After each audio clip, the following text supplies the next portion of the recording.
Hello learners, welcome to Unfold You, your favorite digital learning platform. I am Andeep, your mathematics mentor. Let's begin today a new topic, a new chapter which is constructions. और आज के इस module में हम discuss करेंगे कि कैसे किसी लाइन सेगमेंट को हम डिवाइड कर सकते हैं इन द गिवन रेशियो.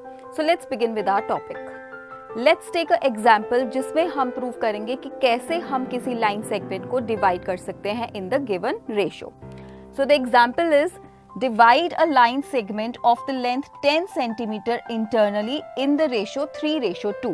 अब हमें क्या करना है कि given line segment जिसकी लेंथ कितनी है 10 cm, इसको हमने डिवाइड करना है internally किस रेशियो में 3:2 में. So let's see the steps of construction for this.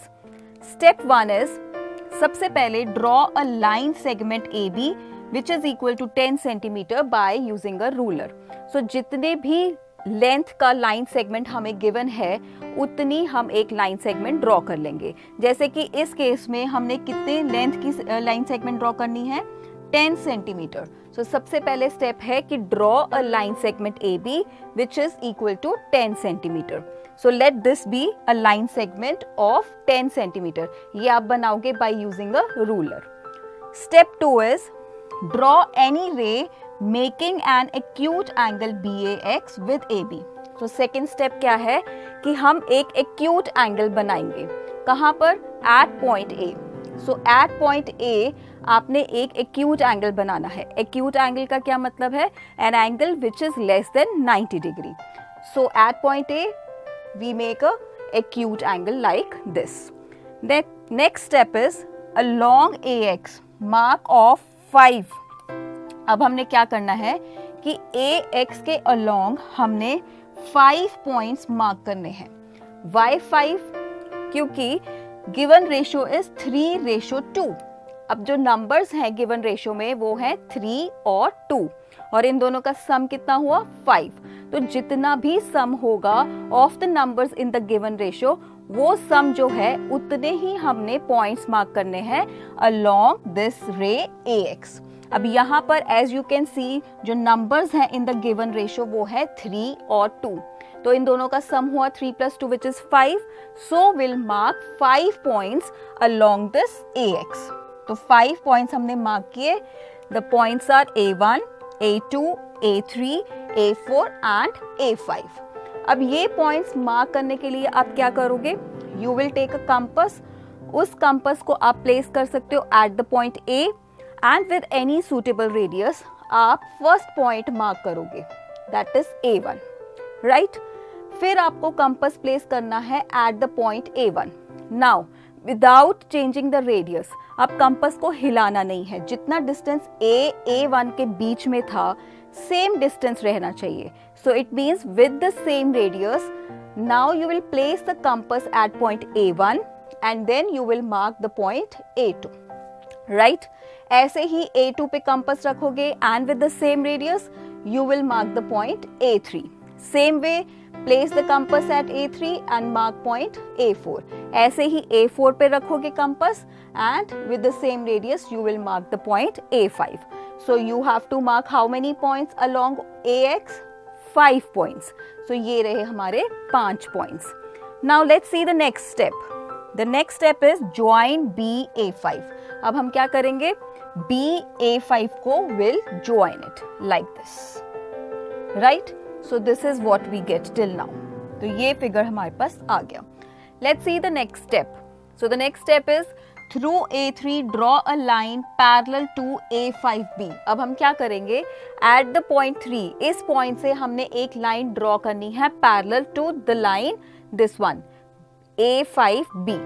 ठीक है. अब कैसे पता चला कि we have to draw a line through A3? Well we have to divide the given line segment AB किस रेशियो में? 3:2 में. सो द फर्स्ट नंबर जो है वो है 3. It means that 3 means A3 point हमें लेना है. That is the third point हमें लेना है. So we have taken this point and इस पॉइंट से हम एक ड्रॉ करेंगे line which will be parallel to this line. ठीक है. अब पैरेलल कैसे ड्रॉ करेंगे? फॉर दिस हमें बनाने पड़ेंगे कॉरेस्पॉन्डिंग एंगल्स को इक्वल. ठीक है, क्योंकि हमें पता है कि अगर कॉरेस्पॉन्डिंग एंगल्स इक्वल होंगे then the lines will be parallel. So जितना भी एंगल ये यहाँ पर होगा एट द पॉइंट A5, उतने ही मेजर का angle will draw at the point A3. तो उसके लिए आपको क्या करना है, you need a compass and just place the compass eight the point A5 and with any suitable radius. आपको क्या करना है, यहाँ पे कंपास रख के using any suitable radius you will draw an arc like this. ठीक है.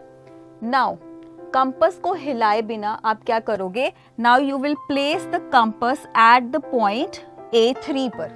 A3 पे कंपास रखा and with the same radius you will draw another arc like this, right? अब आप क्या करोगे कि कंपास का जो शार्प हैंड है उसको आप प्लेस करोगे here at this point at one end of this arc. और उसको कितना ओपन करना है, आपने यहाँ पे कंपास रखा एंड उसको उतना ओपन करोगे ताकि जो अदर एंड है कंपास का वो यहाँ पर आए at the other end of this arc. तो यहाँ पे कंपास रखा और उसको इतना आपने ओपन किया. ठीक है. Now you will place the compass at this point, at the end, one end of this arc. ठीक है. और फिर आप क्या करोगे कि जितना आपने यहाँ पे कंपास ओपन किया था with the same radius, यहाँ पे आपने कंपास रखा and then you will draw an arc here. यहाँ पे आप एक आर्क ड्रॉ करोगे like this. तो ये क्या हुआ कि हमने यहाँ पर जितना एंगल है उतने ही मेजर का एंगल हमने इस पॉइंट पर, ये वाला जो एंगल बना, this is the same measure. इसका जो मेजर होगा एंगल का, it will be same. This will be equal to the measure of this angle. तो इसका मतलब अब अगर हम यहाँ से एक लाइन ड्रॉ करेंगे इस पॉइंट से और A3 से लाइक दिस, तो ये जो लाइन आई हमारे पास, this line will be parallel to this line A5B. क्यों पैरेलल है ये? क्योंकि ये जो एंगल्स हैं जो अभी हमने बनाए, let it be 1 and let it be 2, तो एंगल 1 और एंगल 2 ये हो गए इक्वल एंगल्स बिकॉज हमने इक्वल मेजर के एंगल्स बनाए हैं यहाँ पर, राइट? जितना मेजर यहाँ था 2 का, सेम मेजर का एंगल हमने बना लिया angle 1. So as angle 1, angle 2 equal हैं, and what are that? What are these angles? These are the corresponding angles. And as the corresponding angles are equal, तो अगर corresponding angles equal होते हैं, हमें पता है lines क्या होती हैं? Parallel होती हैं. So therefore ये जो line है at the point A3, ये parallel हो गई to this line A5B, right? And let this line intersect AB at the point P.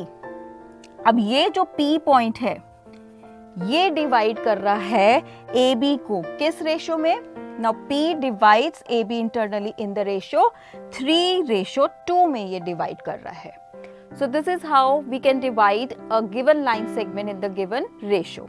So this was all for today's topic. See you again in the next video with some new topics. Till then, keep learning, keep sharing. Thank you.